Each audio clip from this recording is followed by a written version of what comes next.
Hello everyone, welcome back to my channel, or if it's your very first time here, welcome on in. I am back with the final plan with me of 2024, which is just insane to think about. This year has gone by so incredibly fast, and honestly it's been a really amazing year for me, especially when it comes to bullet journaling.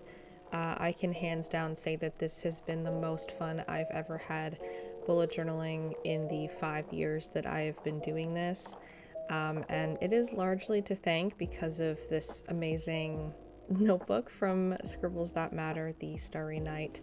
And with, of course, that being said, I would like to officially announce that I will be using the Starry Night journal once again for 2025. Thank you so much to everyone who was giving me their input on my previous video when I was asking you all, what you would want to see from me, if you wanted me to, return to kind of like the classic white page bullet journal, or maybe use something else, or just stick with the Starry Night. And an overwhelming amount of you really wanted to see another year of black pages, and that makes me so happy because I have had such an amazing time using this journal, and it makes me just so elated to see that it's like showing in the spreads and the setups that I'm doing. So I hope you guys are excited. I already have a theme idea for my yearly setup in mind. It is going to take quite a bit of time, as it normally does. My yearly setups normally take, I like to take my time, so I try to allocate like 3 to 4 days just to doing the yearly setups, and that doesn't include January setup. This is just the busiest time of the year for me, but also the most fun, because who doesn't like starting off in like a fresh journal? That is just one of the best feelings. So yeah, I'm really excited for 2025, but before that we need to finish 2024. So this month's theme is due largely in part to my lovely Patreon members who helped me decide. They all voted on a poll and they wanted to see like a vintage Postage inspired theme for December. To be honest, one of the reasons why I wanted to make this an option on that poll is because of how much I've really enjoyed pen paling this year, and combining that with, of course, the very cozy winter vibes. And I was also inspired by the quintessential letters to Santa, which is something I used to do all the time as a kid. It was just so much fun. Do kids still do that? I hope. I hope there are some kids out there that still send letters to Santa, because that is just one of the best parts about being a kid, and just the holiday season in general, is just sending that letter out and see if you get anything in return. So it was essentially all of those aspects combined to create a very cozy winter setup. Starting off with the cover page, I knew that I wanted the main focal point of this page to be an open envelope that's just filled to the brim with a whole bunch of different ephemera. Something that I used to help create that ephemera for this entire setup is actually this nifty little paper trimmer that I got off of Amazon. I think I saw it like in a TikTok or something, I don't exactly remember. But it's essentially a 4-in-1 paper cutter. So it has 4 different options, 4 different ways to cut paper. The first one is, of course, just your standard straight cut. The one I was using to create the look of a postage stamp is their more wavy cut. The third blade is not actually a blade, it's a fold creaser, so this is great, especially if you're into creating your own greeting cards. And then the final blade, which I think is so cool and I'm really looking forward to using, is the perforated cut. So if you imagine like those tickets you get at arcades, that's essentially the cut it creates. I haven't used it yet, but I originally got this paper trimmer with the intention of using it for my shop because I want to create more varieties of ephemera bundles, and this tool just seems like it has the potential to really do amazing things as far as that. So that's why I got it, and it just so happened it worked out perfectly for the setup. I will make sure to link this in the description. It is definitely one of my favorite stationery finds from this year. Speaking of favorite stationery Stationery, this distressed ink pad and the coffee stain stencils have literally been something that I've used for almost every single setup for basically the past 2 years. I will be doing a dedicated favorite stationery of 2024 video, so look out for that if you want to see more of my favorites from this year. But I think it's no surprise at this point that the whole coffee staining stencil kit is by far one of my favorite things to use when I'm journaling. Finishing off this envelope by adding in some dry leaves. This is one of my favorite things to add when it comes to a setup that's very vintage inspired. And it's also one of my favorite ways to add color without adding too much color. I just think it complements the vibe very well. To finish off the details for this page, I'm just going in with some washi tape and stickers. I actually received this amazing winter-inspired washi tape from the washi tape shop, so huge shout out to them for sending me some of their newest collection. I do have a code for the washi tape shop in case you would like to get a few monies off. This is an affiliate code and it's always in the description, but I thought this would be the perfect opportunity to use it. And the reason why I love that specific washi tape so much is because it's more like a roll of stickers and less like a roll of washi tape, which makes creating very layering heavy spreads like this a lot easier.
Another detail that I wanted to add to all of these pages is actually replicating the markings that you normally see whenever you receive a letter of some kind. So I'm just going in with my large Posca paint pen to create those lines.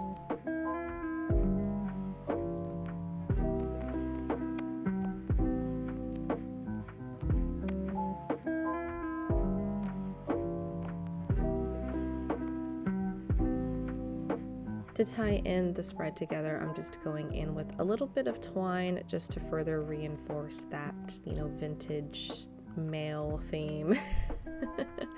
I am always a fan of adding these kinds of elements to my spreads. It just gives it a little bit something extra.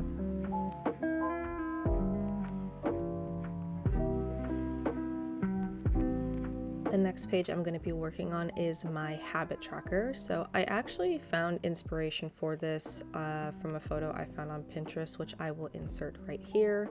But of course I'm going to do kind of my own little twist on it. I printed out these calendars that I've been using for a few months now this year, and then I gave them that little wavy detailed edge with the paper trimmer. And now I'm just making a bunch of little small envelopes, and honestly this was so satisfying to do because I only had to cut the vintage book papers to like match the size of the small envelopes, but I already had a post-it that was the perfect size for these calendars, and it was just a very satisfying moment. So I just made 4 little mini envelopes. I am definitely a pro at these. I'm a pro at making these at this point. My only regret for this page is probably the background. You'll see once I start pasting the envelopes in that I do go back and tear some of them out so I can add a little bit of like extra detail to the background. I wish I would have chosen just maybe not so plain of a paper, to be honest, or would have just you know, I kind of worked a little bit backwards with this page, but it's okay. I liked how it turned out in the end. It was just annoying to have to like constantly move around the envelopes when I should have done it the other way around.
Going back in with my Posca paint pen to add those letter markings, and then with my Archer and Olive acrylograph paint pen to add a few little trees, and this page is all done.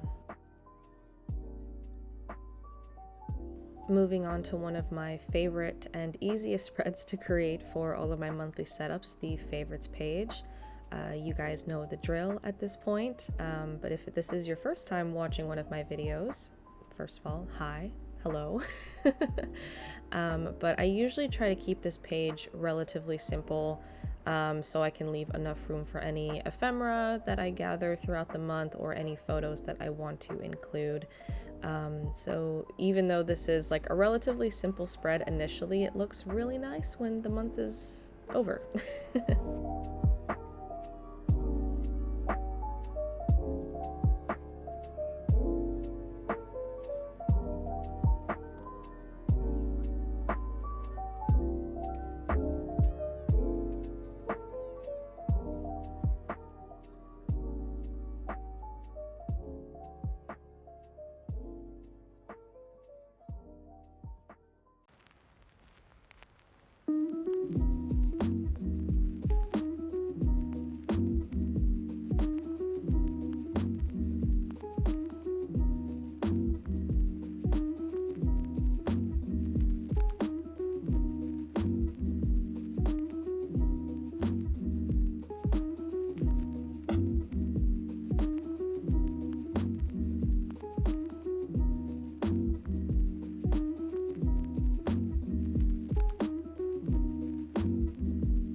With the favorites page all done, we are now going to be moving on to the final spread, which is the mood tracker.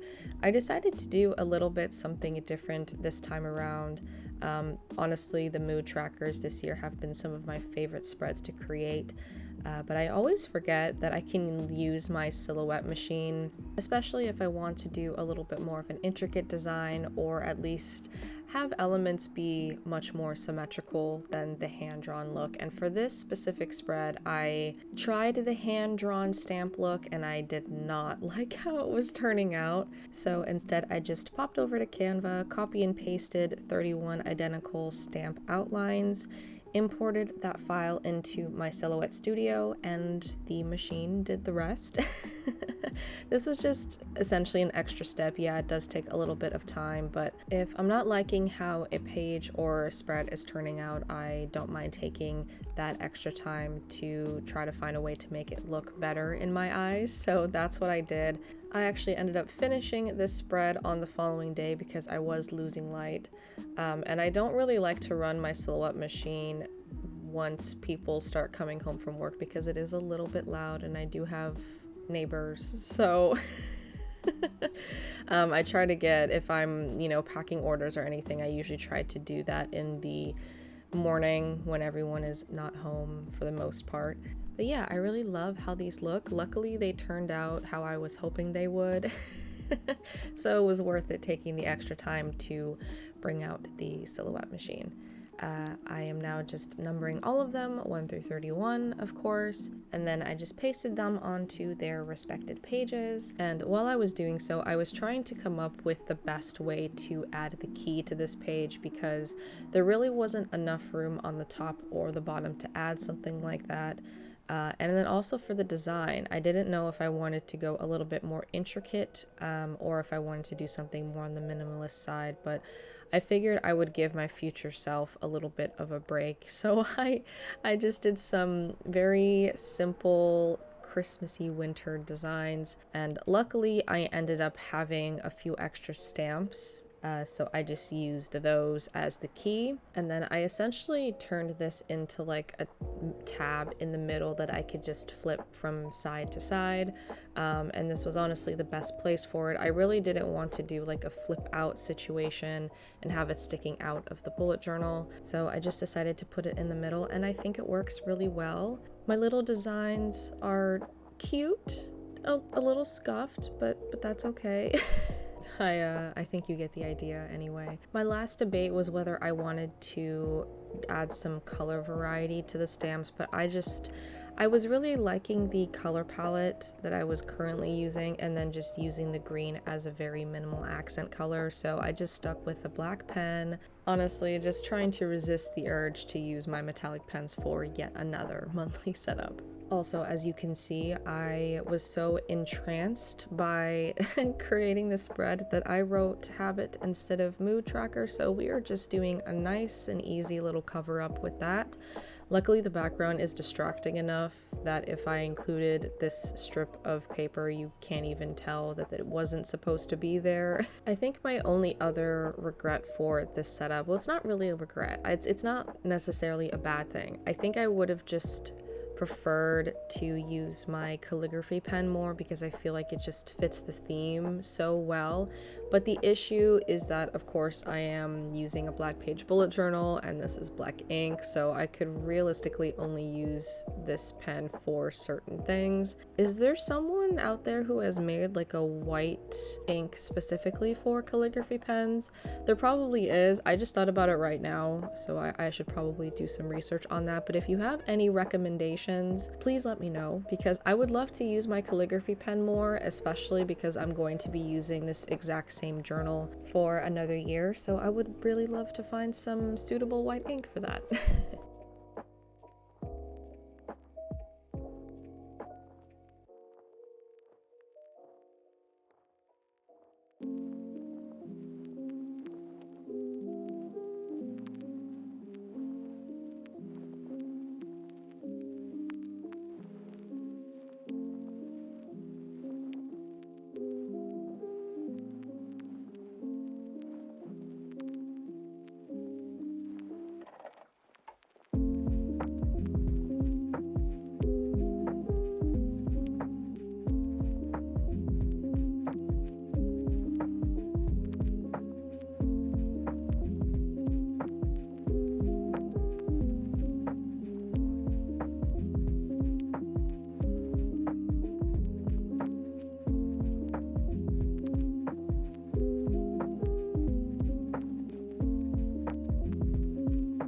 Before I finish off this setup, I decided to switch out one of the dried leaves for this little branch that I cut from our real Christmas tree, and it makes this spread smell so good.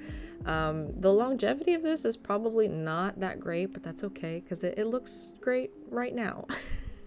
Here is the final flip through of my December setup, inspired by vintage winter letters, postage, all the things.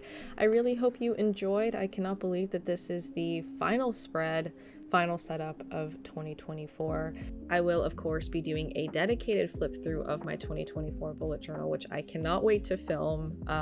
Like I've said time and time again, this has been honestly my best year in bullet journaling. It's the most fun I've ever had, so I am really looking forward to flipping through this with you guys.